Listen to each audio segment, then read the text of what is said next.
নমস্কার, দেখছেন নিউজ 18 বাংলা। আমি পায়েল।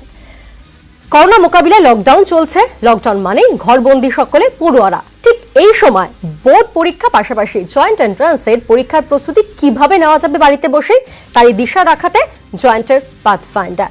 আর আজ আমাদের সঙ্গে রয়েছেন ডক্টর সৌরভ ভট্টাচার্য। আপনাকে স্বাগত জানাই স্যার। আর আজ আমাদের বিষয় অবশ্যই ফিজিওলজি আর বায়োমলিকুল। আর পড়াশোনা আমরা শুরু করব স্যার, আমাদের ক্লাসরুম শুরু হয়ে যাবে জয়েন্ট পাথফাইন্ডারে। সেক্ষেত্রে যখন আপনি আছেন আর আমি বেশি কথা বাড়াবো না, তো প্লিজ আমাদের ক্লাস শুরু করা যাক। Thank you. Good morning to everyone.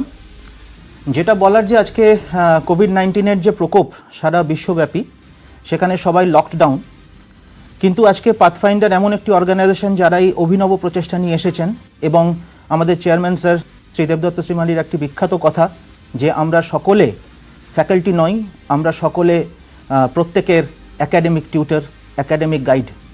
অতএব একাডেমিক গাইড হিসেবে পাথফাইন্ডার এগিয়ে এসেছে এবং আমরা প্রত্যেকটি ছাত্রছাত্রীকে এটা বলবো যে সময় নষ্ট না করে তোমরা এগিয়ে চলো এবং পড়াশোনার দিকে মন দাও। এই যে সময়টা, এই সময়টাকে তোমরা এক মুহূর্তের জন্য নষ্ট করো না।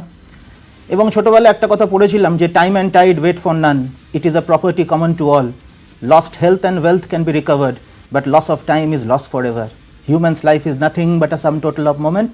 If you lose a single moment, we lose a part of your life, and this is the moment. আজকে এটাই কিন্তু সেই মুহূর্ত, যেই মুহূর্তটা তোমাদের ইউটিলাইজ করতে হবে প্রতি মুহূর্তে। সারা ভারতবর্ষের বিভিন্ন জায়গায় পড়ানোর সুবাদে, কোটাতে পড়ানোর সুবাদে এটুকু তোমাদেরকে বলতে পারি, যদি প্রত্যেকটা মুহূর্তকে সঠিকভাবে তোমরা অ্যানালাইজ করো। এবং আজকে আমরা যে প্রশ্নগুলো এখানে ডিসকাস করব, যে ধরনের কনসেপ্ট ডিসকাস করব, আজকে তোমরা শিখতে পারবে যে শিখতে কিভাবে হয়, পড়তে কিভাবে হয়, হাউ টু লার্ন, সেটা সবথেকে ইম্পর্ট্যান্ট। তাহলে রাস্তা নিজে নিজে তৈরি হয়ে যাবে। সো আমরা কোয়েশ্চেন্সের দিকে এগিয়ে যাব ধীরে ধীরে, and we will start our discussion thereafter. Please.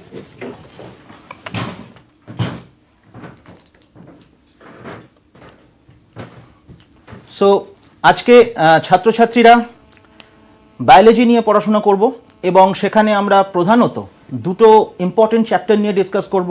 দুটো চ্যাপ্টার না, দুটো সেগমেন্ট অফ চ্যাপ্টার আমি বলবো। ফান্ডামেন্ট অফ বায়োলজি যাকে বলা হয়, দ্যাট ইজ বায়োমলিকিউল, যেটা ছাড়া বায়োলজি হয় না। এবং তারপরে তার শরীরবৃত্তীয় এফেক্ট, তাহলে ফিজিওলজিক্যাল এফেক্ট, তাহলে physiological effect definitely the entire part of physiology. আমি এমন একটি প্রশ্ন নিয়ে ইনিশিয়ালি ডিসকাস করব যে প্রশ্নটা তোমরা ক্লাস 10-এ যারা পড়েছো এবং যারা 11-এ উঠবে তাদের জন্য যেমন ইম্পর্টেন্ট, অল ইন্ডিয়া মেডিকেলের প্রচণ্ড ইম্পর্টেন্ট কোয়েশ্চেন এটা, এবং কোয়েশ্চেনের অ্যাপ্রোচটাই অদ্ভুত। অ্যাট দ্য সেম টাইম যারা এবছর পরীক্ষা দিচ্ছ, পরীক্ষা পিছিয়ে যাচ্ছে সবাই জানো, যখনই পরীক্ষা হোক, এবছর 2020 সালের নিট পরীক্ষাতেও সেটা প্রযোজ্য। এবং মনে রাখতে হবে এই কোয়েশ্চেনটা আমরা যে চ্যাপ্টারকে রেফার করে করব, সেই চ্যাপ্টারটা কিন্তু অলরেডি যারা ক্লাস 10-এ আছো তারা ক্লাস 10-এ পড়েছো। আই মিন টু সে যারা 10-এ উঠছো তারাও পড়েছো, যারা 10 থেকে 11 মুভ করছো তারাও পড়েছো, আর যারা 11-এ আছো পড়েছো। ন্যাচারালি যারা পরীক্ষা দেবে তাদের তো পরীক্ষা দিতেই হবে। সো দি চ্যাপ্টার, যে চ্যাপ্টার থেকে আমরা ডিসকাস করব, সেই চ্যাপ্টারের প্রথম কোয়েশ্চেনটা আমরা একটুখানি স্ক্রিনের মধ্যে দেখে নিই। এবার প্রথম স্ক্রিনের মধ্যে যে কোয়েশ্চেনটা আসছে যে how many of the following options correctly defines hormones. প্রত্যেকে তোমরা হরমোনের কথা জানো। অতএব my dear students, please keep this in mind. হরমোনসের কোন কোন পয়েন্টগুলো তার ডেফিনিশনে আসবে। আবার বলছি, which of the following options correctly defines hormone? Defines মানে ডেফিনিশন কথাটার অর্থ, ডেফিনিশন কথাটার অর্থ হচ্ছে সংজ্ঞা। তাহলে সংজ্ঞার জন্য হরমোনের কোন কোন ক্যারেক্টারগুলোকে আমরা প্রাধান্য দেব, কোন কোন ক্যারেক্টারগুলোই কেবলমাত্র আসবে, কোন কোন ক্যারেক্টারকে আমরা বাদ দেব। কোয়েশ্চেনের যে প্যাটার্নটা, এটা খুব ভালো করে খেয়াল করবে। যারা খাতা পেন নিয়ে আছো তারা কিন্তু এটা লিখে নেবে। কোয়েশ্চেনের প্যাটার্নটা দেখবে, how many of the following options correctly define hormone, মানে যে কটা অপশন দেখাচ্ছে এর মধ্যে কতগুলো সঠিক, এরকমভাবে কিন্তু অল ইন্ডিয়া মেডিকেলে কোয়েশ্চেন আসে। এবং যখন তোমরা এখন বোর্ড পরীক্ষা দিচ্ছ, বোর্ড পরীক্ষা দেবে, বোর্ড পরীক্ষাতেও কিন্তু কোয়েশ্চেনের প্যাটার্নগুলো অদ্ভুত রকমভাবে আসে। সেখানে মনে রাখতে হবে এখন ওখানে এমসিকিউ আসছে। অতএব এই ধরনের প্যাটার্নটার দিকে গুরুত্ব দেবে। তাহলে কোয়েশ্চেনের যে অপশনগুলো একটু খেয়াল করবে। অপশনস বেশ কয়েকটা আছে তোমাদের স্বার্থে। প্রথম পয়েন্টটা যেটা আছে, hormones R the non nutrient chemicals. দ্বিতীয় পয়েন্টটা আছে, they act as intercellular messengers. এটা হলো পরের স্লাইড। এর আগের স্লাইডে যে তিনটে পয়েন্ট ছিল, hormones R the non nutrient chemicals, hormones act as intercellular messengers, এবং 3 নম্বর পয়েন্ট যেটা ছিল সেটা হচ্ছে they are released in trace amounts. তারপরের তিনটে পয়েন্টের দিকে খেয়াল করবে, hormones are released from the endocrine glands, rather only from the endocrine glands. দ্বিতীয়, hormones released directly into the blood, এবং তৃতীয়, hormones act far away from the site of their secretion. কনসেপ্টটা বোঝার চেষ্টা করো। কোয়েশ্চেনটা দেখে মনে হবে লম্বা, এরকম বড় কোয়েশ্চেনও থাকবে। সেই বড় কোয়েশ্চেনটাকে অ্যাপ্রোচ আমরা কিভাবে করব? প্রথম কথা হচ্ছে হরমোন। সবাই তোমরা এই শব্দটা সম্বন্ধে ওয়াকিবহাল। এখানে প্রথম পয়েন্ট কি বলেছিল? নন নিউট্রিয়েন্ট কেমিক্যাল। খেয়াল রাখবে, নন নিউট্রিয়েন্ট কেমিক্যাল, আমি শর্টে লিখলাম। সেকেন্ড পয়েন্ট কি বলেছিল? They act as intercellular messengers. মনে করে দেখো সেকেন্ড পয়েন্ট। থার্ড পয়েন্ট কি ছিল? Released in trace amounts. খেয়াল রাখবে, খুব অল্প পরিমাণে রিলিজ করে। তারপরের পয়েন্ট কি ছিল? Released only from endocrine glands. অন্তঃক্ষরা গ্রন্থি থেকেই কেবলমাত্র খরিত হয়। নেক্সট কি ছিল? Released directly into blood. আর তার পরের পয়েন্টটা ছিল act far away from the site of secretion. খুব ভালো করে দেখবে, যেখানে প্রথম দেখো নন নিউট্রিয়েন্ট কেমিক্যাল, মানে হরমোন থেকে কোনো রকম পুষ্টি পাওয়া যায় না, very important. Second, intercellular messenger, একটি কোষের সাথে আরেকটি কোষের মধ্যে সামঞ্জস্য বজায় রাখছে, ইনফরমেশন পাস করছে। Third, release in trace amounts, অত্যন্ত অল্প পরিমাণে রিলিজ করে। ফোর্থ, এরা কেবলমাত্র অন্তঃক্ষরা গ্রন্থি থেকে রিলিজ হয়। Five, they are release directly into the blood, directly রক্তে রিলিজ করে। অ্যান্ড ফাইনালি, যেখানে রিলিজ করছে তার থেকে বহু দূরে গিয়ে কাজ করছে। তাহলে এই পয়েন্টগুলো প্রত্যেকটা দেখে মনে হচ্ছে যে এই প্রত্যেকটা পয়েন্ট তো তার সংজ্ঞা, প্রত্যেকটা পয়েন্টের সংজ্ঞা দেখে মনে হচ্ছে, কিন্তু না, প্রত্যেকটা পয়েন্ট সংজ্ঞা হবে না। যখন ক্লাস 10-এ পড়াশোনা করেছো তখন মনে হচ্ছে প্রত্যেকটাই সংজ্ঞার পয়েন্ট, যত পয়েন্ট লিখতে পেরেছো তত বেশি নম্বর পেয়েছো। কিন্তু আজকে সেখান থেকে ডিভিয়েট করতে হবে। আজকে আমরা সে সকল পয়েন্টগুলোকেই দেব যে পয়েন্টগুলো তার সংজ্ঞা হবে, সেই সকল পয়েন্ট এখানে রাখবো না যেগুলো তার নর্মাল ফিচার। তাহলে প্রথম একটা কথা তোমাদের শিখিয়ে রাখি, একটি শব্দ দেখো, ডিফাইনিং ফিচার। আরেকটি শব্দ দেখো, ক্যারেক্টারিস্টিক ফিচার। প্রথমটি হচ্ছে সংজ্ঞার জন্য যে বৈশিষ্ট্য, দ্বিতীয় হচ্ছে চারিত্রিক বৈশিষ্ট্য, দুটো এক নয়। তাহলে এবারে বলি, সংজ্ঞার জন্য বৈশিষ্ট্য মানে কারা? যাদের কোনো এক্সেপশন নেই, যাদের কোনো ব্যতিক্রম নেই, those characters which do not have any exception. Defining ফিচারের কোনো এক্সেপশন হয় না, যার সংজ্ঞা হবে তার কোনো এক্সেপশন হবে না। কিন্তু চারিত্রিক বৈশিষ্ট্যের মধ্যে এক্সেপশন থাকতেও পারে, নাও থাকতে পারে। অতএব সেটা আমার কাছে ইম্পর্টেন্ট নয় এখানে। তাহলে এখান থেকে তোমাকে এলিমিনেট করতে হবে। জানবে এই নিট পরীক্ষা, যদি আমরা অল ইন্ডিয়া মেডিকেলের কথা বলি, it is an eliminative form of examination. তাহলে এলিমিনেট করতে হবে। তাহলে এই ধরনের কথা, হয়তো এই কথাটা তোমরা প্রথম শুনছো, এই কথাটা প্রথম তোমরা শুনলে আজকে, হতে পারে। কিন্তু জেনে রাখবে, অল ইন্ডিয়া মেডিকেলে যদি চান্স পেতে হয়, তার জন্য সব থেকে বড় একটি কাজ করতে হবে আজকের থেকে, সেটা হচ্ছে এনসিইআরটি, এনসিইআরটি, এনসিইআরটি, এনসিইআরটি। তার মানে যে বইটি সর্বভারতীয় স্তরে প্রযোজ্য, সর্বভারতীয় স্তরে অ্যাকসেপ্টেড, সেই বইটিকে অত্যন্ত গুরুত্ব দিয়ে পড়তে হবে, সেটাকে অত্যন্ত ভালোভাবে রিসার্চ করতে হবে এবং মাথায় রাখতে হবে আজকে পাথফাইন্ডার থেকে আমরা তোমাদের একাডেমিক মেন্টর, একাডেমিক গাইড, এই একাডেমিক গাইডরা আমরা রিসার্চ করব তোমাদের জন্য, তোমরা করবে না। আমরা রিসার্চ করে প্লেটে করে তোমাদের সাজিয়ে দেব। সেই অবস্থাতে তোমাদের কাছে নিয়ে এলাম এটা, এই প্রশ্নটা। খেয়াল রাখবে, যদি তোমাদের কাছে এনসিইআরটি থাকে, পেজ নাম্বার 331-এর এই লাইনটা আছে, দেখবে এখানে এই তিনটে হচ্ছে তার সংজ্ঞা, বাকি তিনটি নয়। কেন? প্রথমটা, এটার কোনো এক্সেপশন হয় না। দ্বিতীয়টা, প্রত্যেকে জানো, হরমাও আবিষ্কার করেছিলেন, হরমোন আবিষ্কার করেছিলেন স্টার্লিং অ্যান্ড বেলিস, নাম দিয়েছিলেন হরমাও। তার মানেই হচ্ছে কেমিক্যাল কোঅর্ডিনেটরস বা ইন্টারসেলুলার মেসেঞ্জার্স। তাহলে দ্বিতীয়টা কারেক্ট, তার এটার কোনো এক্সেপশন নেই, এটার কোনো এক্সেপশন নেই। অল্প পরিমাণে খরিত হয়, তারও কোনো এক্সেপশন নেই, মানে তার কোনো ব্যতিক্রম নেই।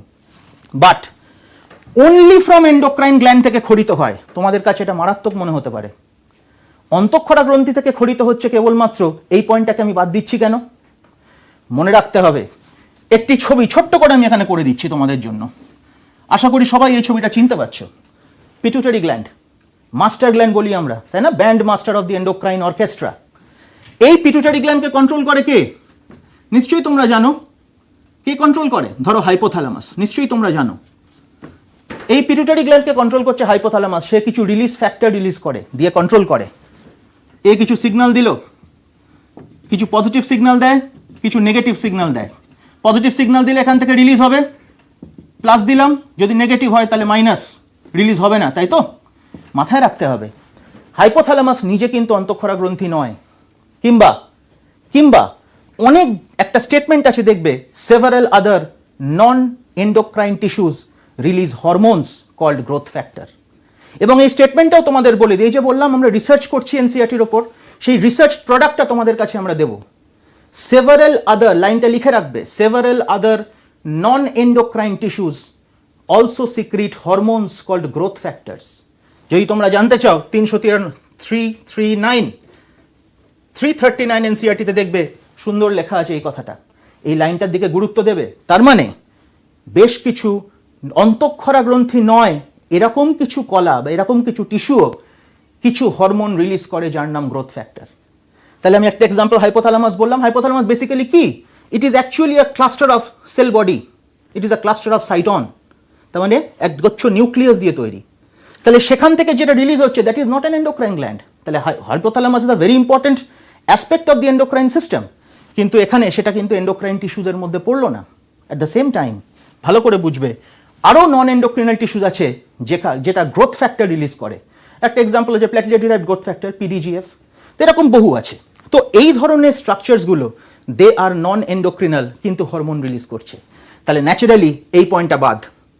হরমোনগুলো ডাইরেক্টলি রক্তে ক্ষরিত হচ্ছে। খেয়াল করে দেখো, হরমোনের ক্লাসিফিকেশন যদি আমরা চিন্তা করি বেসড অন দি রিলিজ, একটি দেহের বাইরে রিলিজ হতে পারে, একটি দেহের ভেতরে রিলিজ হতে পারে। বাইরে যে রিলিজ হয় তাকে আমরা বলি একটো হরমোনস, ভেতরে রিলিজ হলে তাকে বলি এন্ডো হরমোনস। প্রত্যেকে মনে করে দেখো, সবাই জানো, জাস্ট নিজেকে তৈরি করো। কি পড়েছো তোমরা একটো হরমোনস? মনে করে দেখো, ফেরোমোনস লোয়ার অর্গানিজমে রিলিজ করে। পিঁপড়ে একটা লাইনে চলছে, পড়েছো তোমরা, দেখেছো? তাহলে ফেরোমোনসগুলো এমন হরমোন যেগুলো দেহের বাইরে রিলিজ করে, তাহলে সেটাও এক্সেপশন হয়ে গেল। তাহলে ডাইরেক্টলি ইনটু ব্লাড হলো না, দেহের বাইরে রিলিজ করার লোক পেয়ে গেলাম আমরা, that is pheromone. Next, act far away from the site of their secretion, যেখানে ক্ষরণ করছে তার থেকে বহু দূরে গিয়ে কাজ করছে। তোমরা সবাই এটার এক্সেপশন জানো, জাস্ট চিন্তা করো। Every one of you know this, just think on it. The answer is, এক্সেপশনটা কি হবে এই লাইনটার? মনে করে দেখো, it is local hormones. Local hormones কেন? লোকাল হরমোনস কারা? Those hormones which act at the site of their secretion, যেখানে ক্ষরণ হয় সেখানেই কাজ করে, that is local hormone. So মাথায় রাখতে হবে। দেখো, লোকাল হরমোনের জন্য কিন্তু এই পয়েন্টটিকেও আমি এলিমিনেট করলাম। তাহলে ভালো করে বুঝে নাও, আমি বলেছি সংজ্ঞা, which of the following options correctly define hormones, বা how many of the following options correctly defines hormones. তার মানে এর মধ্যে কতগুলো অপশন কারেক্টলি ডিফাইন করলো, সংজ্ঞার জন্য কোনগুলো চললো? মাত্র 3টে পয়েন্ট দেখতে পাচ্ছ তোমরা। কেন বলো তো? আজকে এতগুলো পয়েন্ট কেন থাকলো না? এনসিইআরটি বইটি যারা লিখেছেন তাদের মধ্যে অনেকে ভটনাগর অ্যাওয়ার্ডি আছেন, তারা কি জানেন না বাকি পয়েন্টস? ডেফিনেটলি জানেন, আমরাও জানি। কিন্তু ওই পয়েন্টগুলোকে আমাকে এলিমিনেট করতে হবে, কারণ নিট পরীক্ষা is an eliminative form of exam, তাড়ানোর পরীক্ষা, তোমাকে তো ভর্তি নেওয়ার পরীক্ষা নয়। এবং পাথফাইন্ডার এমনভাবে আমরা পড়াই ক্লাসে যে তোমার এই ধরনের কোয়েশ্চেন্সও যেমন তোমার কভার্ড হয়ে যাবে, অ্যাট দ্য সেম টাইম বোর্ডের একটা কোয়েশ্চেনও থাকবে না যেটা তোমার কাছে আনকমন। বোর্ড প্লাস এন্ট্রান্সের এই লেভেলের প্রিপারেশন এই রকম টেকনিকেই করতে হবে, এবং এই টেকনিকটা শেখানোর দায়িত্ব আমাদের, কারণ ওই রিসার্চটা আমরা করি, রিসার্চ প্রোডাক্টটা তোমাদের কাছে শুধু প্লেস করি, কিন্তু আমরা যখন যেরকমভাবে বলবো তখন সেরকমভাবে শুধু করবে। So this is the first question which we ডেল্ট with, and this is the question from your favourite chapter which is hormone. And এখানে আরেকটা জিনিস তোমরা পেয়ে গেলে, পার্থক্য between defining feature and characteristic feature. এবং যখন তোমরা এনসিইআরটি পড়বে দেখবে প্রথম চ্যাপ্টারেই পেজ নাম্বার 3, 4, 5 সেখানে দেখবে এই দুটোর পার্থক্য আছে, বলা আছে ডিফাইনিং ফিচারের কোনো এক্সেপশন থাকবে না, whereas characteristic feature may have exceptions. So with this প্রথম কোয়েশ্চেনটা আমরা ডিসকাস করলাম।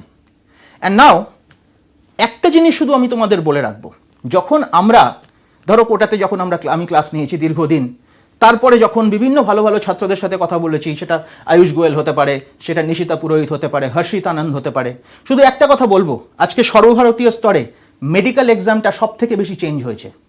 এবং মেডিকেল এক্সামটা অল ইন্ডিয়া সেগমেন্টে চলে যাওয়ার জন্য তোমাদের মনে হয়তো ভয় হতে পারে যে আমরা পারবো তো, ন্যাচারাল টেন্ডেন্সি এটা। কিন্তু না, আমি একটা এক্সাম্পল দিই তোমাদের। 2013 সালে প্রথম যখন নিট এক্সামিনেশন হয়, প্রথম ফার্স্ট এক্সামিনেশনে যে ফার্স্ট হয়েছিল অল ইন্ডিয়াতে, his name was Ayush Goel, এখন দিল্লি এমসে। তো আয়ুষ কিন্তু পশ্চিমবঙ্গের ছাত্র। হর্ষিত আনন্দ 2017 এইমসে AIR 7, সেই ছেলেটিও কিন্তু পশ্চিমবঙ্গের ছাত্র। অতএব এটা ভাবার কোনো কারণ নেই। এবং পশ্চিমবঙ্গ থেকে কিন্তু টপ 10-এর মধ্যে বহুবার প্রচুর ছাত্রছাত্রী এসেছে যাদের সাথে আমরা ইন্টারঅ্যাক্ট করার সুযোগ পেয়েছি। So this students are exceptional. তাদের মনের মধ্যে প্রশ্ন আসে, প্রশ্নটা কিভাবে ভাবতে হয় সেটা একটু ভাববে। তো সেইখানে আমরা একটা কোয়েশ্চেনের পরে প্লেস করব স্ক্রিনের মধ্যে, যেই কোয়েশ্চেনটা তোমরা কপি করবে এবং তারপরে আমরা এই কোয়েশ্চেনটা নিয়ে ডিসকাস করব after a fair bit of time. ঠিক, আমরা এই প্রশ্ন দেখাবো এবং তারপরে দেখে নিন যারা রয়েছেন অর্থাৎ পড়ুয়ারা, তারা একবার সেই প্রশ্ন দেখে নিক এবং তারপরে আমরা বিরতির পর এই প্রশ্ন নিয়ে আমরা আলোচনা করব। অবশ্যই আমাদের সঙ্গে স্যার তো রয়েছেন, সঙ্গে থাকুন। তাহলে students, let's start with a question. কোয়েশ্চেনটা অদ্ভুত, এটাও কিন্তু একটা pattern for the all India entrance examination. Look at the pattern very carefully. arrange the average composition of cells in decreasing order of their percentage of total cellular mass. অদ্ভুত বলছে arrange করতে। এরকম question তোমরা কেমিস্ট্রিতে খুব বেশি face করো, বায়োলজিতেও এরকম ধরনের কোয়েশ্চেন দেয়। কি বলছে? কিছু অ্যাভারেজ কম্পোজিশন অফ সেলস, মানে কিছু সেলস আছে তার অ্যাভারেজ কম্পোজিশন নিয়ে কথা বলা হচ্ছে। Average composition of cells in terms of their percentage of total cellular mass. তাহলে পার্সেন্টেজ অফ টোটাল সেলুলার মাসের হিসেবে তুমি অ্যারেঞ্জ করছো কাকে? Average composition of cells. কি অর্ডারে? Decreasing order. Again a fantastic question. যারা এবছর অ্যাসপায়ার করছো তাদের জন্য আমি বলি this a very important question for this year as well. যারা এখন 10-এ আছো তাদের কাছে তো ইম্পর্টেন্ট বটেই। সো এই ধরনের কোয়েশ্চেনের আমরা অ্যাপ্রোচ কিভাবে করব? কতগুলো অপশনস স্ক্রিনে এসেছিল, এরকম 4খানা অপশন স্ক্রিনে আসে। ধরো ফর এক্সাম্পল প্রথম অপশন দেখতে পাবে, যেমন ধরো কার্বোহাইড্রেটস, প্রোটিনস, ওয়াটার। আমি লিখে দিচ্ছি কি কি জিনিস থাকে, ভালো করে খেয়াল করো। আমি কতগুলো জিনিস লিখি। ধরো আমি লিখলাম কার্বোহাইড্রেট, বাংলায় যাকে বলে শর্করা, proteins, lipids, ions, nucleic acid এবং ওয়াটার, है ना? सो 1 2 3 4 5 6, तो टोटल कितना है बेटा? 6। सो ध्यान देना बेटा। So just have a focus on it. What is the technique to remember? আমি কি বললাম?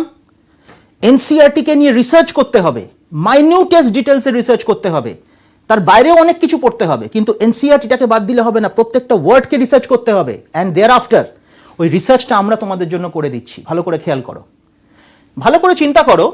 এই কম্পোজিশনগুলো মানে এই জিনিসগুলো যদি কোষের মধ্যে না থাকে তাহলে কোষ সাকসেসফুলি কাজ করতে পারবে না। So from here it triggers a trick. আমি তোমাদের সাথে ট্রিক শেয়ার করছি, and it triggers a unique trick for you. What is the trick? তাহলে এগুলোকে আমরা মনে করব আমাদের শরীরের অস্ত্র, আমাদের শরীরের হিন্দিতে যাকে বলে অজার, ইংলিশে যাকে বলে weapon. These are the weapons of our body. These are the weapons for the cells to function properly, right? So when these are the weapons for the cell to function properly, so how these weapons are arranged, তাই তো? এই অস্ত্রগুলো কিভাবে arrange করা আছে, তাদের composition কত, percentage কত, যদি এটাকে আমায় মনে রাখতে হয় আমি তোমাদের ট্রিকটা শেখাচ্ছি। I will show the trick in decreasing order. ভালো করে মনে করো, এই অস্ত্রগুলো শরীরের মধ্যে কিন্তু ক্লিক করতে হবে। জাস্ট এটা মনে রাখো, এই অস্ত্রগুলো শরীরের মধ্যে ক্লিক করতে হবে। This is clicking. তো হাউ দ্য ক্লিক অকার্স, ধ্যান দেনা। আমি লিখছি দেখো, ওয়েপন অস্ত্র, তার সাথে ক্লিক, তাই তো বললাম ওয়েপন শুড ক্লিক। অস্ত্রগুলো শরীরের মধ্যে ক্লিক করতে হবে ইন দি প্রপার পার্সেন্টেজ। আব ধ্যান দেনা, আমি মার্ক করছি, মার্ক করলাম। কি কি মার্ক করলাম? W, P, N, C, L, I. তোমরাই উত্তর জানো, you know the answer. W stands for water, P stands for protein, N stands for nucleic acid, C stands for carbohydrate, L stands for lipid, I stands for ions. হলো? এবার তোমাদের একটা technique বলি, আমি ঘটনাটা বলি। এই যে পার্সেন্টেজটা দেখছো, যদি এটা রেফারেন্স চাও তোমরা জানতে পারবে এটা NCERT 147 একটা চার্ট আছে, সেই চার্টের রেফারেন্সে কিন্তু এটা আছে। কিন্তু ওই চার্টটা যদি তোমরা দেখো, you will see nucleic acid তার ভ্যালু বেশি, স্টিল ওটা সেকেন্ড লাস্টে ফেলে দিয়েছে। তাহলে ওই চার্টের সিকোয়েন্সে তুমি যদি মনে করতে চেষ্টা করো, you cannot remember that it exam. পরীক্ষায় তোমার সম্ভব না মনে রাখা। পরীক্ষায় তোমাকে 25 মিনিটে 90টা কোয়েশ্চেন সলভ করতে হবে, কারণ 3 ঘন্টার পরীক্ষা নামেই শুনতে মনে হয় 180টা কোয়েশ্চেনের জন্য 180 মিনিটই তোমার কাছে থাকবে। 15 মিনিট বাদ দাও সিগনেচার করা, আঙুলের ছাপ দেওয়া। 1 ঘন্টা তোমার ফিজিক্সের জন্য রাখতে হবে, 45 মিনিট কেমিস্ট্রির জন্য রাখতে হবে, 20 মিনিট OMR ফিল আপ করার জন্য রাখতে হবে। সেটাও আমরা তোমাকে শেখাবো, কারণ 25%-এর বেশি যদি ডিভিয়েশন হয় স্ক্যানার মেশিন রিড করে না। অতএব সেটাও আমরা তোমাদের টেকনিক্যালি শেখাবো কিভাবে OMR ফিল আপ করতে হয়। পড়ে থাকলো only 20 minutes or 25 minutes for biology, কারণ 10 থেকে 15 মিনিট সময় রাখতে হবে যে কোয়েশ্চেনগুলো তুমি ছেড়ে বেরিয়ে এসছো সেগুলোকে আবার অ্যাটেম্প্ট করার জন্য। So this is your 3 hour for the exam, মানে আমি নিট এক্সামিনেশনের কথা বলছি। অতএব তোমার কাছে অত সময় নেই, তুমি ওইভাবে মনে রেখে পারবে না পরীক্ষায় অ্যানালাইজ করতে। So you need to remember the trick. So it is water, protein, nucleic acid, carbohydrates, lipids, ions. এই ধরনের আমি একটা এক্সাম্পল তোমাদের দিয়ে দিই। বিখ্যাত ছাত্র তারা এই কথাগুলো জিজ্ঞেস করে। হর্ষিত আনন্দ এটা জিজ্ঞাসা করেছিল যে sir is there any trick, কোই ট্রিক হ্যায় ক্যা ইয়ে বাতানে কে লিয়ে। শুধু মনে রাখবে, দেখো শিখিয়ে দিচ্ছি, 1 2 3, 5 থেকে 7, 10 থেকে 15, 70 থেকে 90, ডান। 1 2 3, 5 to 7, 10 to 15, 70 to 90, done. And this is the decreasing order. এদিক থেকে এলে increasing order, এদিক থেকে এলে decreasing order. ভ্যালুও বলে দিলাম, কনসেপ্টও বলে দিলাম। So it is done for you. অর্থাৎ ট্রিকটা একটা ইম্পর্টেন্ট ম্যাটার করছে এখানে। আমরা আরো এই ধরনের ট্রিক তো অবশ্যই শিখবো, পাশাপাশি আরো এই ধরনের অনেক প্রশ্ন আছে এবং 3 নম্বর প্রশ্ন আমাদের আছে। একবার প্লিজ একটু যদি আমরা দেখিয়ে দিই যে 3 নম্বর প্রশ্নে ঠিক কি কি রাখা হয়েছে। So we returned after the break and we see question number 3 on your screen. Which among the followings will not fall under primary metabolites? প্রথম কথা আমি লিখছি এখানে, শর্টে লিখলাম 1 ডিগ্রি মানে প্রাইমারি। সো প্রাইমারি মেটাবোলাইটস এর আন্ডারে কারা আসবে না এটা বুঝতে হবে। প্রথম তো জানতে হবে প্রাইমারি মেটাবোলাইটস কারা, which are the primary metabolites? তাহলে those substances, সেই কেমিক্যাল সাবস্টেন্সেস গুলো which help in the normal physiological functions of the body, বাংলায় বলতে হলে সে সকল কেমিক্যাল যেগুলো শরীরবৃত্তীয় কাজে সাহায্য করে, those which help in the normal physiological functions of the body, वही है प्राइमरी मेटाबोलाइट्स। तो और कोई मेटाबोलाइट्स है क्या, চিন্তা করি তো আমরা। এই যদি আমি ওখানে মেটাবোলাইটস কথাটা লিখি, এটার একটা যদি প্রাইমারি হয়, there is yet another type of metabolites যাকে আমরা বলবো সেকেন্ডারি মেটাবোলাইটস। অ্যান্ড এই সেকেন্ডারি মেটাবোলাইটস কারা, এগুলো কাদের থেকে পাওয়া যায়? এগুলো উদ্ভিদ থেকে পাওয়া যায়, প্ল্যান্টসের এক্সট্র্যাক্ট, ফাঙ্গাস থেকে পাওয়া যায়, ফাঙ্গাসের এক্সট্র্যাক্ট, এবং কিছু মাইক্রোবস থেকে পাওয়া যায়, সেগুলো থেকে পাওয়া যায়। These are extracts from these, these are the extracts from plants, from fungus, from microbes. Important তোমাদের কাছে, 12-এ যখন উঠবে দেখবে একটা চ্যাপ্টার আছে microbes in human welfare. So you have to understand this. তো এখানকার যে ডেরিভেটিভসগুলো আছে সেগুলো হচ্ছে সেকেন্ডারি মেটাবোলাইটস। কি কাজে লাগে? এগুলো ওষুধের কাজে লাগে, মেডিসিনাল ভ্যালু, মেডিকেল ভ্যালু কাজে লাগছে। যেমন একটা এক্সাম্পল দিচ্ছি, morphine, codeine, vinblastine. So these are important in medical science. At the same time এটার আরেকটা ফাংশনের কথা বলছি, এটার ইকোলজিক্যাল ইম্পর্টেন্স আছে, হ্যাঁ না? What is ecology? Relationship between the environment and organisms. এই ইকোলজিটাই ডিস্টার্ব হয়ে গেছিল বলে দেখো কোভিড-19-এর সমস্যা। সো নাও আমাদের কাছে দরকার হচ্ছে এইটা, প্রাইমারি মেটাবোলাইটস কারা। তাহলে নর্মাল ফাংশনিংয়ের জন্য যেগুলো শরীরের মধ্যে দরকার সেগুলো হচ্ছে প্রাইমারি মেটাবোলাইটস। অপশনসগুলোকে যদি আমরা একবার চিন্তা করি, ওখানে আমরা যদি একবার অপশনসগুলোকে দেখি, কোয়েশ্চেনের অপশনসগুলো, তাহলে কি কি ছিল ভালো করে বুঝবে। Does not fall under primary metabolites, কোয়েশ্চেনে কি দিয়েছে? Does not. এইটাকে ভালো করে দেখতে হয়। যখন তোমরা অল ইন্ডিয়া এক্সামিনেশনে কোয়েশ্চেন পড়বে, আন্ডারলাইন করে করে পড়বে। ডাজ নটের বদলে ডাজ হয়ে গেলেই শেষ, ইউ লুজ দ্য গেম। একটা কোয়েশ্চেন ভুল মানে -5। সো ডাজ হবে না, এটা হবে না, it is in total does not. তো খেয়াল রাখতে হবে বেটা।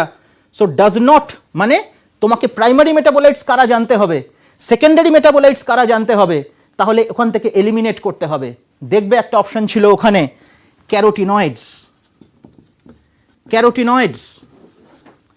Now this carotenoid is actually a secondary metabolite. It is not a primary metabolite. বাকি যে কটা পয়েন্ট ছিল সবকটাই প্রাইমারি মেটাবোলাইট, কারণ ওগুলো ধরো মনোস্যাকারাইডস, যে কোনো মনোস্যাকারাইডস প্রাইমারি মেটাবোলাইট, কিংবা fatty acid primary metabolite, simplest lipid primary metabolite মানে কোলেস্টেরল। তো এই যে প্রাইমারি মেটাবোলাইট যদি তুমি জানো তাহলে তুমি ওখান থেকে এলিমিনেট করে দেবে and you take secondary metabolite. The only option is carotenoid. ওখানে যেগুলো ছিল তাকে আমরা কি বলি? ক্যারোটিনয়েড। তোমরা সবাই ফটোসিনথেসিস বা সালোক সংশ্লেষ পড়েছো।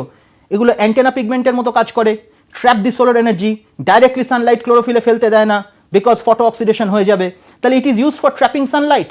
So this act as antenna pigments. So this is carotenoid. এর দুটো কম্পোনেন্ট কি কি ছিল নিশ্চয়ই জানো তোমরা, জাইন্থোফিল and carotene. C44H56O2, C44H56, xanthophyll আমরা বলি অক্সিজেনেটেড ক্যারোটিনয়েডস। सो এই যে কনসেপ্টটা, এই কনসেপ্ট कहां से उभर के आया? बेसिक आपको पता होना चाहिए what is primary metabolite and what is secondary metabolite. Whenever you know this you can easily identify and boil down to the answer. ध्यान देना, if you get into the reference, आप ध्यान दीजिएगा बायोमोलिक्यूल चैप्टारे पेज नंबर 145 এ যে কটা example দেওয়া আছে সব প্রাইমারি মেটাবোলাইটস। পেজ নাম্বার 146 চার্টে যে কটা এক্সাম্পল দেওয়া আছে দে আর অল সেকেন্ডারি মেটাবোলাইটস। তো এইভাবে আবার একটা এক্সাম্পল দিলাম তোমাদের এনসিইআরটি নিয়ে রিসার্চ, কিভাবে রিসার্চ করতে হবে, বা এনসিইআরটির বাইরেও যেটা তোমাদের পড়ানো হবে সেই রিসার্চটা আমরা করে তোমাদের কাছে প্লেস করব। আমি একটা কোয়েশ্চেন তোমাদের হোমওয়ার্ক হিসেবে দেবো, এর পরের কোয়েশ্চেনটা, এবং তোমাদের স্ক্রিনে একটা হোয়াটসঅ্যাপ নাম্বার যাচ্ছে, সেই নাম্বারে তোমরা তার আনসার দেবে। তার সাথে তোমাদের অ্যাসাইনমেন্ট দেওয়া হবে, 10টা কোয়েশ্চেনের অ্যাসাইনমেন্ট থাকবে, এবং সেই অ্যাসাইনমেন্টের আনসারিং তোমরা করবে। and thereafter we will definitely clear your doubts। আমরা নিজেরা তোমার ডাউটগুলো ক্লিয়ার করব। এই সময়টাকে ইউটিলাইজ করো। নাও লুক at the questions। নাও কোয়েশ্চেনটা কি বলছে? what is the total number of false ribs in humans? Wonderful question. আবার একটা কথা বলছি, কোয়েশ্চেনটা পড়ার সময় এক্ষুনি উত্তর করতে হবে এটা ভেবো না। আবার বললাম, কোয়েশ্চেনটা পড়ার সময় এক্ষুনি উত্তর করতে হবে এটা ভেবো না। আমি শুধু এইটুকু ক্লু তোমাদের জন্য দিলাম, দেখে যেটা মনে হচ্ছে সেটা উত্তর নাও হতে পারে, কারণ কোয়েশ্চেনগুলো তৈরি হয় তোমাদেরকে ট্র্যাপ করার জন্য।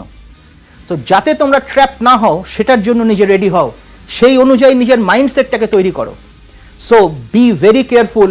What is the total number of false ribs in humans?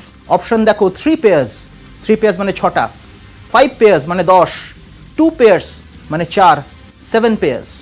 খুব ভালো করে বুঝে নাও। So this is the question. কটা রিবস আছে টোটাল নিশ্চয়ই জানো, 12 পেয়ার্স, 12 ইন্টু 2, তাহলে দুদিকে 12 পেয়ার্স। এবারে ওখান থেকে তোমাকে বুঝতে হবে, শুধু এইটুকু বলে রাখি, ট্রু রিবস এবং ফলস রিবস, শুধু এই পার্থক্যটুকু তোমরা যদি করে ফেলো তাহলেই তোমরা বুঝে যাবে ট্রু রিবস কারা এবং ফলস রিব কারা। দুদিকেই জুড়ে আছে, পেছনে ভার্টিব্রাল কলাম, সামনে স্টার্নাম মানে ব্রেস্ট বোন, তারা হলো ট্রু রিব। আর সেখানে দুদিকে জুড়ে নেই, ভার্টিব্রাল কলামের থোরাসিক ভার্টিব্রার সাথে জুড়ে আছে কিন্তু স্টার্নামের সাথে জুড়ে নেই, মানে ব্রেস্ট বোনের সাথে জুড়ে নেই, তারা হলো ফলস রিবস। শুধু এইটুকু বলে রাখলাম, দিস ইজ ইউর ক্লু। এই ক্লু থেকে তোমরা আনসারটা করবে। সো উই এক্সপেক্ট, এই কোয়েশ্চেনটার মধ্যে একটা অদ্ভুত জিনিস আছে যেটা তোমরা এনসিইআরটিতে টেক্সট বুকে একরকম আছে, কিন্তু তার এক্সাম্পলার বলে আরেকটি বই আছে, যে বইটাকেও তোমাদের ফলো করতে হবে, সেখানে তার কারেকশনটা আছে, ওইটাও বলে রাখলাম। And now you search it out. এবং অন্যান্য বইতে কিন্তু এটার আনসার ভুল দেওয়া থাকে। সো বি ভেরি কেয়ারফুল ভুল আনসার করার থেকে। You have to be very clear on what you are answering and what you actually know. যেটা জানো সেটাকে কারেক্টলি অ্যাপ্লাই করাটাই স্টাইল। ছাত্রছাত্রীরা আমাকে প্রশ্ন করেছিল, আমার মনে আছে যে আমাকে হর্ষিত একদিন প্রশ্ন করছে যে স্যার এই কোয়েশ্চেনটাকে আমরা কিভাবে মনে রাখবো, what is the technicality to remember this question. সেই কোয়েশ্চেনটা আমি তোমাদের জন্য ছেড়ে দিলাম, তোমরা আমাকে আনসার করবে। তারপরে আমরা পরে এইটার এক্সাম্পল, এটার আনসার যখন তোমরা করবে, এটার এক্সপ্লেনেশন যখন আমাদের দিতে হবে, তখন we will get back to you. WhatsApp নাম্বারে এটার আনসারটা ডেফিনেটলি করবে। এবার আমরা 5 নম্বরে চলে যাই। একদম। এবারে আমরা let's go to question number 5। Now, which one of the following does not fall under macromolecular fraction? তো এই কোয়েশ্চেনটা খুব ভালো করে বুঝতে হবে। তাহলে একটু ছোট্ট করে আমরা একটা কথা বুঝবো যে আমরা ম্যাক্রোমলিকুলার ফ্র্যাকশন বলতে কি বুঝি আর মাইক্রোমলিকুলার ফ্র্যাকশন বলতে কি বুঝি। So you need to understand the difference between macromolecular fraction and micromolecular fraction. শুধু এইটুকু প্রথমে আমি বলে রাখি, ম্যাক্রোমলিকুলার ফ্র্যাকশন আর মাইক্রোমলিকুলার ফ্র্যাকশন এটাও বায়োমলিকুলের বিখ্যাত কোয়েশ্চেন, এবং মাথায় রাখতে হবে লাস্ট 3 বছরে এখান থেকে কোয়েশ্চেন আসেনি, তার মানে এটা ইজ ইম্পর্টেন্ট। এবং এটা খেয়াল রাখবে, ম্যাক্রোমলিকুলার ফ্র্যাকশন এগুলো ডিফারেন্সিয়েশন আমরা করি কিসের ভিত্তিতে? Based on their molecular weight, based on their molecular weight. তো এই মলিকুলার ওয়েটের বেসিসে আমরা এটাকে ডিফারেন্সিয়েট করি। অ্যান্ড মনে রাখতে হবে ম্যাক্রোমলিকুলার ফ্র্যাকশনের molecular weight is greater than or equal to 10,000 dalton. মনে রাখবে এটার ইউনিট হচ্ছে ডাল্টন, whereas মাইক্রোমলিকুলার ফ্র্যাকশনের ইউনিটটা খেয়াল রাখবে, the unit is 18 to 800 Dalton. So খেয়াল রাখতে হবে মাইক্রোমলিকুলার ফ্র্যাকশনে কারা আসে আর ম্যাক্রোমলিকুলার ফ্র্যাকশনে কারা আসে। ঘুরিয়ে যদি আমরা বলি, আমি একটু আগে একটা কথা বলেছিলাম যখন আমরা কোয়েশ্চেন নাম্বার 3 কে সলভ করছিলাম, দেয়ার আই সেড দ্যাট মোনোস্যাকারাইডস মানে গ্লুকোজ হতে পারে, ফ্রুক্টোজ হতে পারে, রাইবোজ হতে পারে, হোয়াট এভার মোনোস্যাকারাইডস, কিংবা গ্যালাক্টোজ হতে পারে, দিজ আর অল মোনোস্যাকারাইডস, কিংবা ফ্যাটি অ্যাসিডস হতে পারে, কিংবা সিম্পলিয়েস্ট লিপিড হতে পারে, সিম্পলিয়েস্ট স্টেরয়েড হতে পারে, সিম্পলিয়েস্ট ফসফোলিপিড হতে পারে, নিউক্লিক অ্যাসিডস ইন্ডিভিজুয়ালি হতে পারে, মানে নাইট্রোজেন বেসেস ইন্ডিভিজুয়ালি হতে পারে। These are actually micromolecules and these fall under primary metabolites as well. তাহলে দুটো question related, question number 3 and question number 5 related. তোমরা এটা আনসার করো and we will get back to you with the answer after this break. একেবারেই 6 নম্বর প্রশ্নেও তো আমরা যাব, এবং কিভাবে ট্র্যাপে না পড়ে ট্রিক্স অ্যাপ্লাই করতে হবে তা তোমাদেরকে শেখাচ্ছি। আরো এই ধরনের ট্রিক্স তোমাদের জন্য অপেক্ষা করছে। তবে এবার একবার 6 নম্বরের কোশ্চেন দেখে নেওয়া যাক।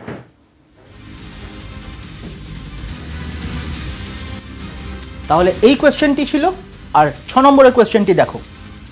6 নম্বরের কোয়েশ্চেনটা একটা অদ্ভুত কোয়েশ্চেন, যেটা দিয়ে তোমরা বড় হয়েছো।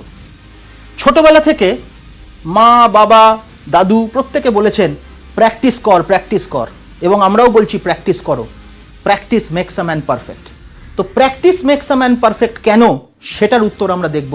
এবং এখানে কতগুলো অপশনসের কথা বলা আছে। আমি শুধু একটা কথা আবার রিপিট করে দিই, practice makes a man perfect এই কথাটি কেন আমি এখানে ডিসকাস করছি। দি রিজন ইজ, এই যে কোয়েশ্চেনটা আমাদের লাইফস্টাইলের জন্য ইম্পর্টেন্ট। বিকজ এখন তোমাদের লকডাউন পিরিয়ডে তোমরা বাড়িতে বসে আছো, তোমরা যে পড়াশোনা করবে সেই পড়াশোনাটা করার সাথে সাথে সাংঘাতিকভাবে তোমায় প্র্যাকটিস করতে হবে। এই পড়াশোনার যে আর্ট, যেভাবে আমরা পাথফাইন্ডারে তোমাদের ক্লাস করাই, সেখানে শুধুমাত্র পড়াশোনা নয়, সেখানে অসম্ভব প্র্যাকটিসও আছে। সো দুটো কোয়েশ্চেন তোমাদের স্ক্রিনে ছিল, এই দুটো কোয়েশ্চেন নিয়ে আমি ফিরে আসবো আফটার দ্য ব্রেক। কাইটিন, গ্লুট4, স্টার্চ, গ্লুকোজ, একদম সহজ কোয়েশ্চেন। ভালো করে দেখো, গ্লুকোজ কি? এটা monosaccharide, it is a monosaccharide, হ্যাঁ না? স্টার্চ কি? পলিস্যাকারাইড। গ্লুট4 ইটস আ প্রোটিন, পলিপেপটাইড, হ্যাঁ না? It's a protein or a polypeptide. এখান থেকে এবছর নিট 2019 এর কোয়েশ্চেন ছিল, গ্লুট4 কোথায় লেখা আছে? এনসিইআরটি পেজ 147, সেখানে দেখবে একটা অপশন আছে, লাস্ট বক্সের মধ্যে লাস্ট অপশন ইজ গ্লুট4, transportation of glucose within cells, এই কথাটা লেখা আছে। সো গ্লুট4 is what? It's a polypeptide, it's a protein which transports glucose. Chitin again it's a polysaccharide. তাহলে পলিস্যাকারাইড একটা, দুটো, এটা কি? পলিপেপটাইড। মোনোস্যাকারাইড কে পড়ে থাকলো? Simple, glucose. সব থেকে মলিকুলার ওয়েট কম কার হবে? Glucose. So it will be in a macromolecular fraction.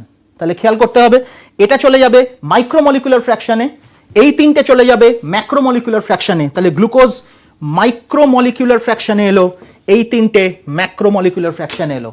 এক ধাক্কায় মনে এসে যাবে, জাস্ট ডিফারেন্সিয়েট করবে কোনটা পলিমার কোনটা monomer. Done. Moving on to the next question, moving on to question number 6। ভালো করে কোয়েশ্চেনটার দিকে নজর দেবে, কোয়েশ্চেনের অপশনসগুলোকে খুব ভালো করে তোমরা দেখবে। একটা অসাধারণ স্টেটমেন্ট তোমাদের জন্য সামনে আছে। সেই স্টেটমেন্টটা is basically talking of what? Statement is basically talking of a old proverb, বহু পুরনো প্রভাব, ছোটবেলা থেকে পড়ে যাচ্ছ সেই প্রভাব। সেই কথাটা সবাই বলে, practice makes a man perfect. দেখবে তোমরা যখন ক্রিকেট খেলা হয়, তখন মেন ম্যাচের আগে তারা একটু ওয়ার্ম আপ করে। কেন ওয়ার্ম আপ করে? একটু ভালো করে ক্রিকেট খেলে নিতে পারে তো, তা তো করে না, তাহলে পারফরমেন্স ড্রপ করে যাবে। কিংবা দেখো অলিম্পিকে দৌড়াচ্ছে, পোল ভল্ট দেবে, আগে একটা দুটো পোল ভল্ট দিয়ে নেয়, 10টা তো দেয় না, পারফরমেন্স ড্রপ করে যাবে। তাহলে নিজেকে একটা পিকে নিয়ে গিয়ে ছেড়ে দেয়, সো দ্যাট মেন পারফরমেন্সটা বেস্ট হয়। এই রকমভাবে তোমাদের পিকে নিয়ে যেতে হবে নিজেদেরকে। এই পিকে নিয়ে যাওয়ার ট্রেনিংটাও আমরাই দেবো। দিস ইজ অ্যান আর্ট, এই আর্টটা তোমাদেরকে আমরা শেখাবো। সো এই যে কনসেপ্টটা practice makes a man perfect, এটা কেন? কোয়েশ্চেন নাম্বার 6টা আমরা একটু একটু করে দেখে নেবো। 4খানা অপশন তোমাদের স্ক্রিনে এসেছে। অনেক রকমের অপশনস আছে, যা খুশি থাকুক, তোমাদের যদি কনসেপ্ট ক্লিয়ার থাকে এক ধাক্কায় উত্তর হয়ে যাবে। Just trigger of the answer, ধ্যান দে না। ভালো করে বোঝো তোমরা একটা কথা। সাপোজ আমি একটা খুব গ্রস স্ট্রাকচার আঁকছি।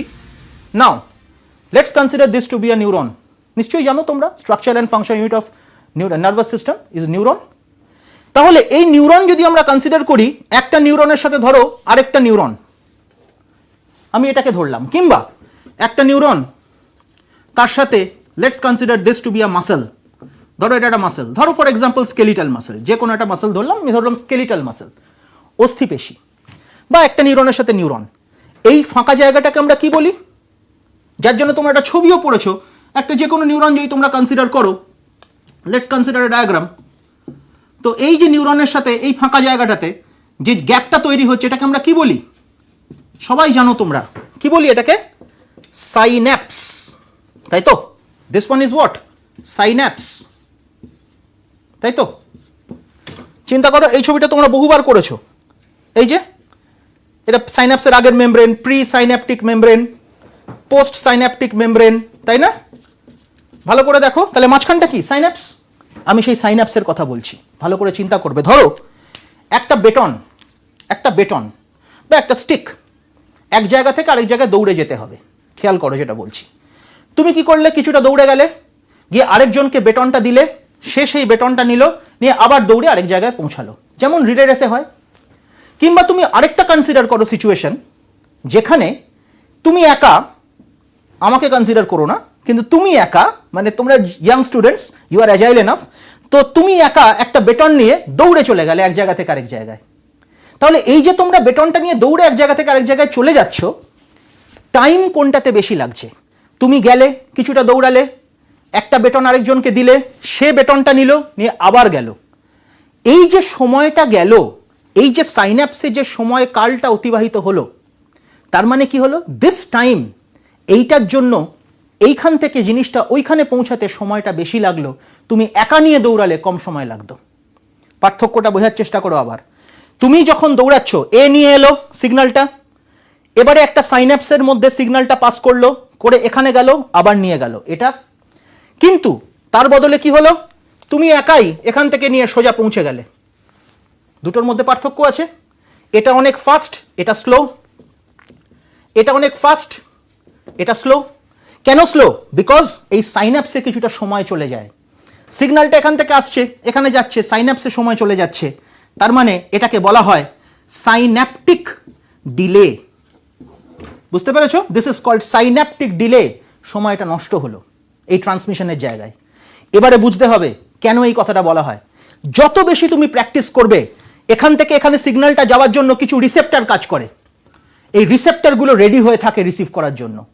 যদি রিসেপ্টর রিসিভ করার জন্য রেডি না হয়ে থাকে, তাহলে কি হবে? তাহলে দেরি হয়ে যাবে। পরীক্ষার কোয়েশ্চেন তুমি পেলে, তুমি এত সুন্দর প্র্যাকটিস করে রাখবে, এমন টেকনিক্যালি প্র্যাকটিস করবে, পরীক্ষার কোয়েশ্চেনটা তুমি পেলে, তুরন্ত তোমার সেই রিসেপ্টর কাজ করে গেল, সিগন্যালিং হলো, অ্যান্ড ইউ ক্যান আনসার। ওই জন্য প্র্যাকটিস করতে বলা হয়, কিন্তু এক্সেসিভ প্র্যাকটিস নয়, তাহলে এক্সজশন হবে। এক্সেসিভ প্র্যাকটিস কখনোই নয়। Practice should be technically and steadily. So this is an art of practice. সেখান থেকে এই কোয়েশ্চেনটাকে আমরা ফ্রেম করেছি, practice makes a man perfect. কারণ সাইন্যাপটিক ডিলে ইজ রিডিউসড, দেখবে অপশানে আছে, সাইন্যাপটিক ডিলে কমে যায়। সেটার জন্যই তোমাদের প্র্যাকটিস করতে বলা হয়। তার জন্যই আমরা পাথফাইন্ডার থেকে এই যে আমরা একাডেমিক গাইড, তোমাদের একাডেমিক মেন্টার্স, এই একাডেমিক মেন্টার্সরা তোমাদের সেই ট্রেনিংটা দেওয়াবো, সেই রিসার্চ ওয়ার্কটা করে তোমাদের ট্রেনিংটা দেওয়াবো, যাতে করে তোমাদের সাইন্যাপটিক ডিলেটা রিডিউস হয় and you get a success in board exam as well as entrance. তোমরা কোয়েশ্চেন যেটা দিয়েছি, সেই কোয়েশ্চেনের আনসারটা কিন্তু অবশ্যই উইদাউট ফেল হোয়াটসঅ্যাপে আনসার করবে। তোমরা একটা ওখান থেকে অ্যাসাইনমেন্ট পাবে, সেই অ্যাসাইনমেন্টটাও তোমরা সলভ করবে। It triggers a whole lot of concept. Thank you so much. একেবারেই স্যার, যে হোয়াটসঅ্যাপ করতে বললো, তোমাদের যদি কোনো প্রশ্ন থাকে তাহলে হোয়াটসঅ্যাপ করতে পারো, তবে অবশ্যই হোয়াটসঅ্যাপ করার জন্য নাম্বারটা একবার বলে দিই তোমাদেরকে 66202325 এবং হোয়াটসঅ্যাপ নাম্বারটা একবার আপনাদেরকে জানিয়ে দিচ্ছি। হোয়াটসঅ্যাপ নাম্বারটা হচ্ছে 9748931430। এই হোয়াটসঅ্যাপ নাম্বার রয়েছে 9748931430। পাশাপাশি স্যার যেমনটা বললো যে ওয়েবসাইট আছে, ওয়েবসাইটের নাম্বার, ওয়েবসাইটটা একবার বলে দিই আপনাকে, www.pathfinder.edu.in এই ওয়েবসাইট আছে। এই ওয়েবসাইটে চাইলেও তোমরা দেখে নিতে পারো। তবে আজকের মতো আমাদের পাথফাইন্ডার এখানেই শেষ করছি। ভালো থাকবে।